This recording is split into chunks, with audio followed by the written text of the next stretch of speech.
Existe uma pergunta. 3 palavras. Jesus ensinou ela para um grupo seleto de discípulos. E depois, proibiram. Não foi apagada dos evangelhos por acidente. Foi deliberado, calculado. Você passou a vida inteira ouvindo que precisa ter fé, acreditar, confiar, obedecer. Seus pais disseram isso. O padre repetiu. A Bíblia confirmou. Mas e se eu te dissesse que existe uma pergunta, só uma, que inverte tudo? Uma pergunta tão poderosa que fazê-la em silêncio, dentro da sua mente, desativa os guardiões invisíveis que te mantêm preso? Nos próximos 20 minutos, você vai descobrir qual é essa pergunta. Vai entender por que ela foi enterrada junto com 52 evangelhos queimados. E vai aprender a técnica exata que Jesus ensinou para os escolhidos.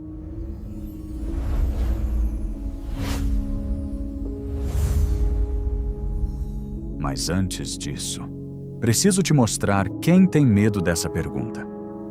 Foi investigando textos que a igreja chamou de heréticos, que eu entendi por que aqui no Mentes Despertas a gente desenterra o que deveria estar visível. Informação que mexe com poder nunca é escondida por acaso. Você conhece a história. Jesus pregava amor. Morreu na cruz. Ressuscitou. Fim. Simples. Limpo. Fácil de engolir. Mas tem um problema. Essa versão? Ela foi montada em 325 depois de Cristo. No Concílio de Nicéia, 318 bispos se reuniram. Não para descobrir a verdade, para decidir qual verdade seria conveniente.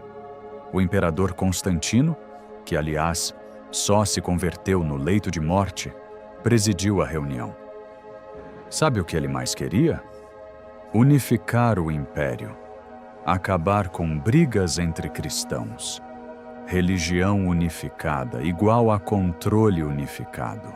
Daí pegaram dezenas de evangelhos, cartas, ensinamentos, e separaram em 2 pilhas: canônico, aprovado; apócrifo, proibido. Tudo que falava de Jesus como professor de conhecimento interno, pilha errada. Tudo que falava de autodescobrimento divino, pilha errada. Tudo que ensinava práticas para você acessar Deus sem intermediário, fora. O bispo Atanásio de Alexandria deixou bem claro em 367 depois de Cristo. Esses textos são heréticos. Destruam. E destruíram. Queimaram. Até 1945. Um fazendeiro no Egito, perto de Nag Hammadi, está cavando. Acha uma jarra de barro enterrada. Dentro, 52 textos, preservados pela areia. O Evangelho de Tomé. O Apocalipse de Tiago. A hipostase dos arcontes. Textos que mostram Jesus dizendo coisas como: o reino de Deus não vem com observação. Não vão dizer, está aqui ou está lá. O reino do Pai está espalhado sobre a terra e os homens não veem. Tomé, dito 113. Espera, se o reino já está aqui, por que a igreja diz que você precisa morrer para chegar lá? Se a salvação é reconhecer o que já existe dentro de você, por que te venderam a ideia de que você nasce pecador e precisa de perdão externo? Não faz sentido, a não ser que o objetivo nunca foi te libertar. Foi te prender numa narrativa de dependência. Dependência da instituição, do perdão deles, da interpretação deles, do dízimo. E quando você descobre isso, aí vem a pergunta óbvia. Então, o que Jesus realmente ensinou? Existe um conceito que os primeiros cristãos gnósticos conheciam e que foi enterrado junto com esses evangelhos. Eles chamavam de gnoses, conhecimento. Mas não conhecimento intelectual. Gnoses é o reconhecimento direto da sua natureza divina. E Jesus, nos textos de Nag Hammadi, ele não é salvador sacrificial. Ele é revelador. Um professor que mostra o caminho de volta. De volta para onde? Para o pleroma, a plenitude divina. O lugar de onde sua centelha de consciência saiu antes de ficar presa aqui. E quem te prende aqui? Os arcontes. Esses caras são mencionados no Novo Testamento, mas de forma escondida. João 12:31, o príncipe deste mundo. João 14:30, o Archon deste mundo. Efésios 6:12, não lutamos contra a carne, mas contra principados, potestades, dominadores deste mundo tenebroso. Paulo sabia. Os arcontes são entidades, forças, consciências, seja lá como você queira chamar, que governam as esferas materiais. Eles precisam que você acredite que é só corpo, só carne, só mortal. Por quê?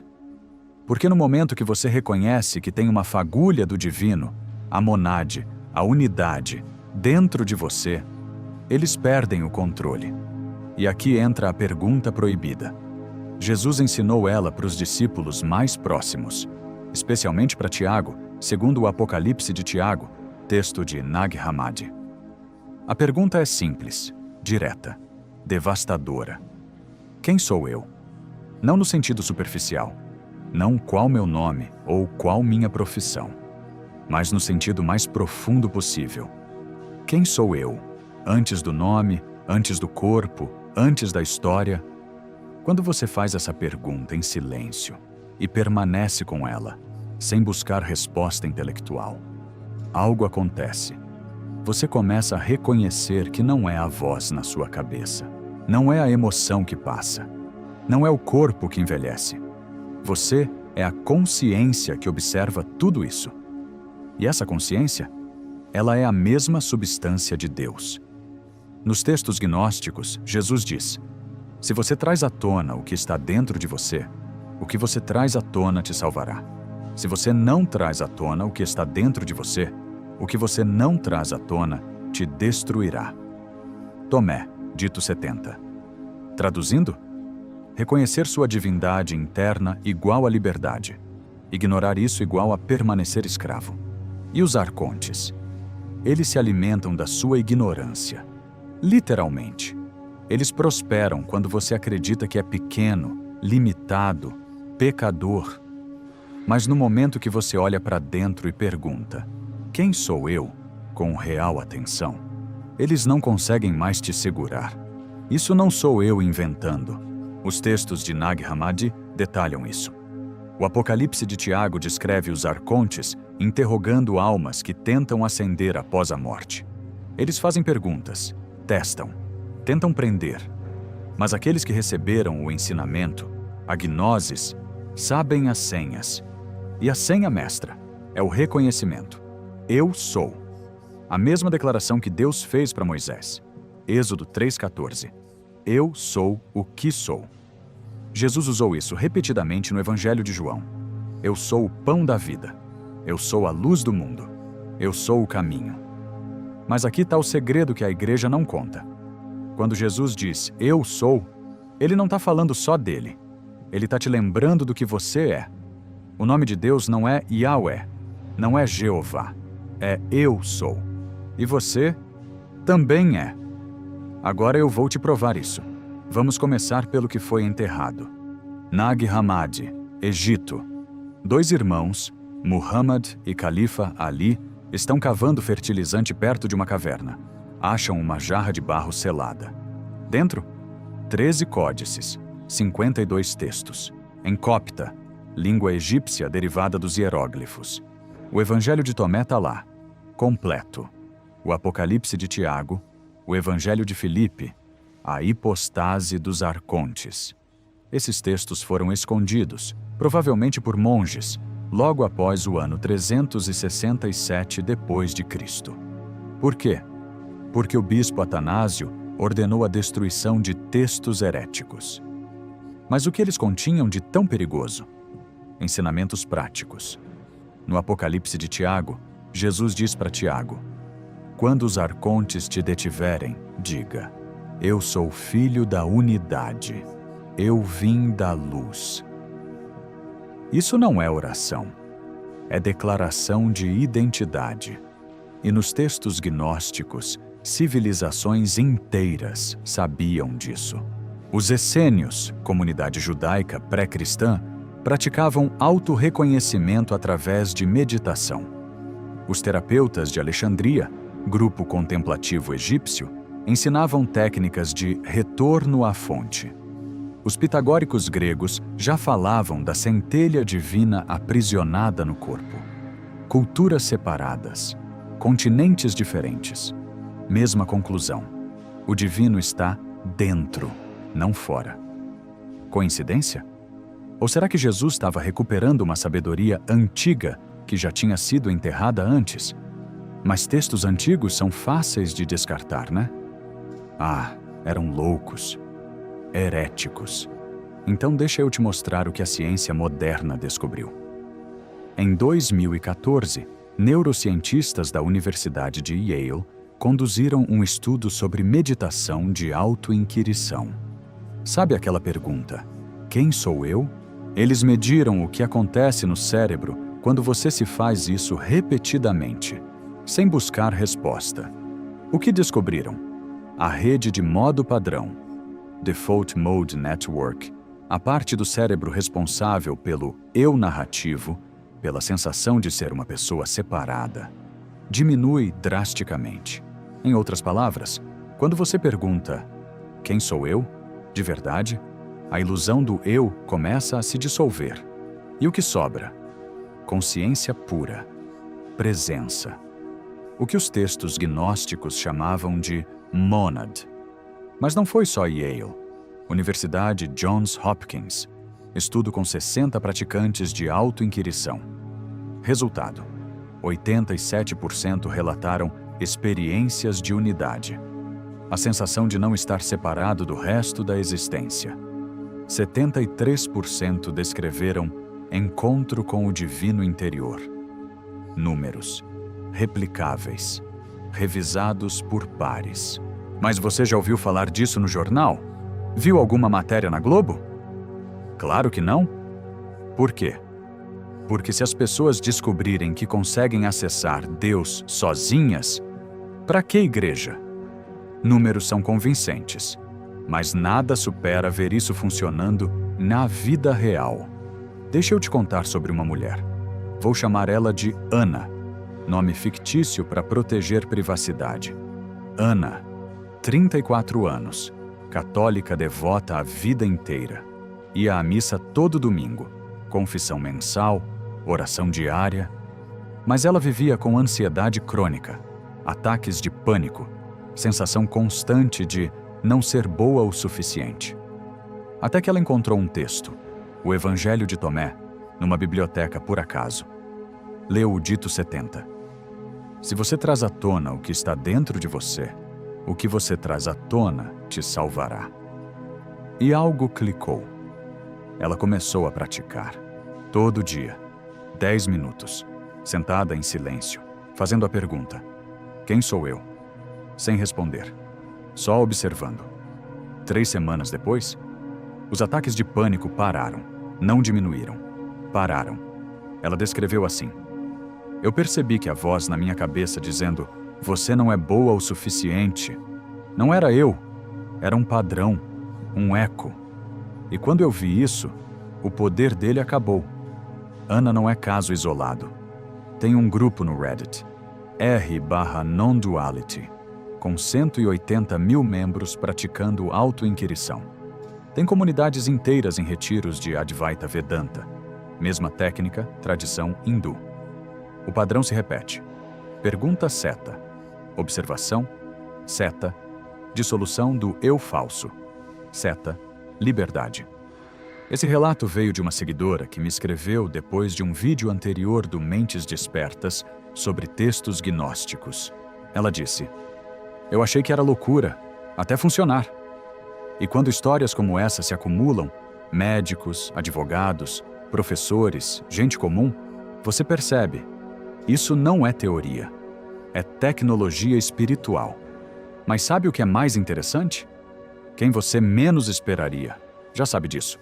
Você sabia que o Dalai Lama usa uma técnica quase idêntica? Chama-se Mahamudra, meditação de autoinvestigação. Pergunta central: quem está ciente disso? Mesma estrutura, mesmo resultado. Eckhart Tolle, autor de O Poder do Agora, Vendeu 30 milhões de cópias. Ensina o quê? Autoobservação. Reconhecimento da consciência por trás dos pensamentos. Carl Jung, fundador da psicologia analítica, escreveu nos Sermões aos Mortos, texto que ele manteve secreto a vida toda. Deus está em ti. Deus está acima de ti. O caminho é para dentro. Jung estudou os textos gnósticos intensamente. E até a CIA, sim, a Agência Central de Inteligência dos EUA, financiou o projeto Gateway nos anos 80. Objetivo? Estudar estados alterados de consciência através de meditação profunda. Conclusão do relatório, agora desclassificado. A consciência individual é uma projeção localizada de uma consciência universal maior. Ou seja, você não é separado. Você é uma onda no oceano da unidade. Eles sabem. Sempre souberam. A diferença? Eles não falam abertamente. Por quê? Porque controle de massa depende de você acreditar que é pequeno. Olha o que a gente juntou até aqui. Textos de 2000 anos atrás dizendo: a salvação está em reconhecer quem você é. Ciência moderna provando: autoinquirição dissolve o ego falso. Pessoas comuns relatando: minha vida mudou quando parei de procurar Deus fora. E autoridades, de Jung ao Dalai Lama, da CUA a Eckhart Tolle, aplicando a mesma técnica, tudo apontando na mesma direção. Então por que isso não é ensinado na escola? Por que não está na Bíblia oficial?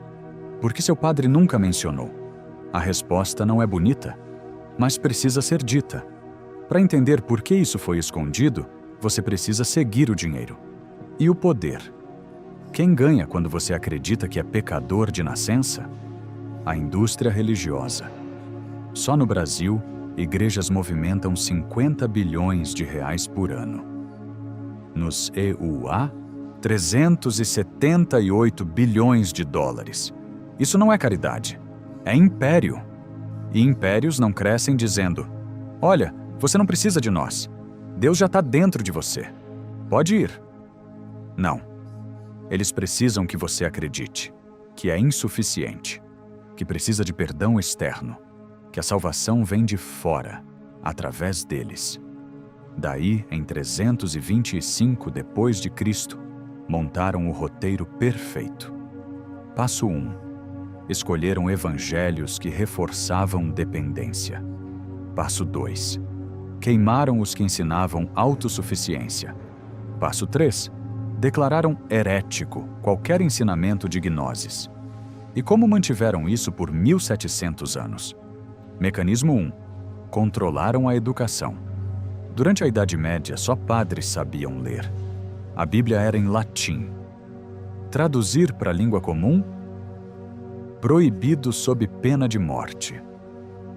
William Tyndale foi queimado na fogueira em 1536 por traduzir a Bíblia para o inglês.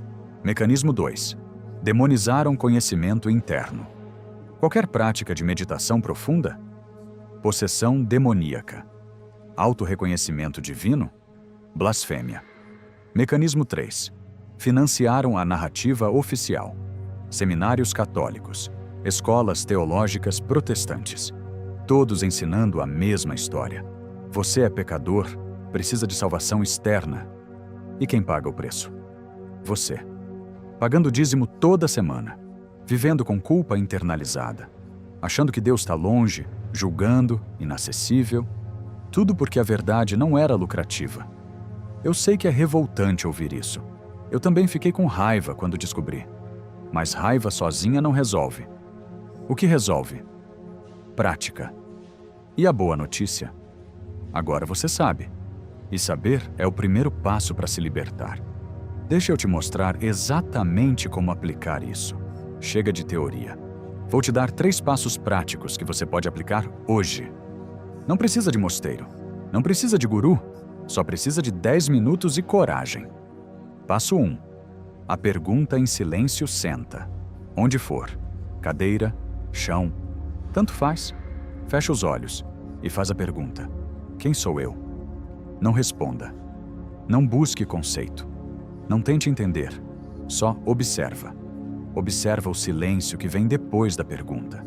Observa os pensamentos que surgem tentando responder. E observa quem está observando os pensamentos. Faz isso por 5 minutos. Por que funciona? Porque a pergunta quebra o automatismo mental.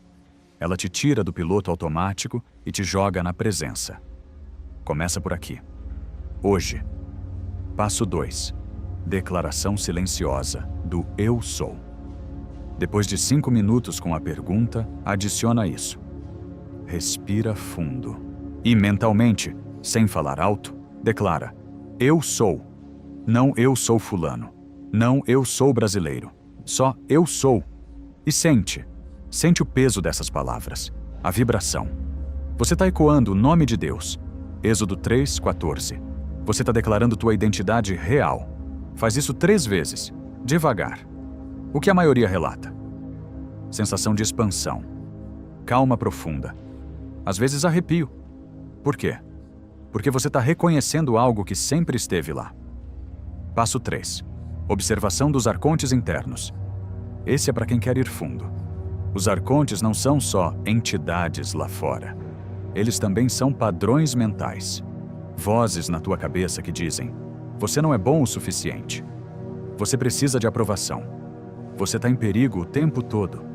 Medo, culpa, vergonha. Essas são as ferramentas arcônticas.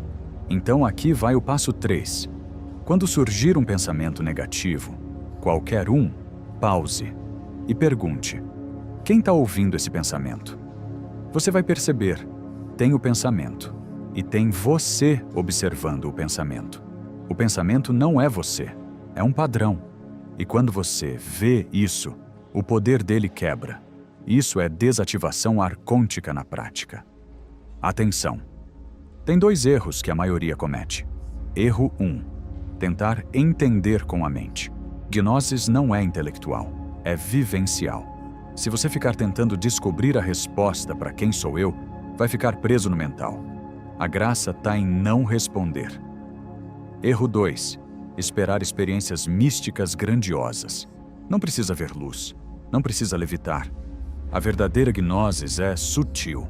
É uma quietude, um reconhecimento simples. Se você evitar esses 2 erros, já está na frente de 90% das pessoas. O que esperar? Nos primeiros 7 dias, mais calma mental, menos reatividade.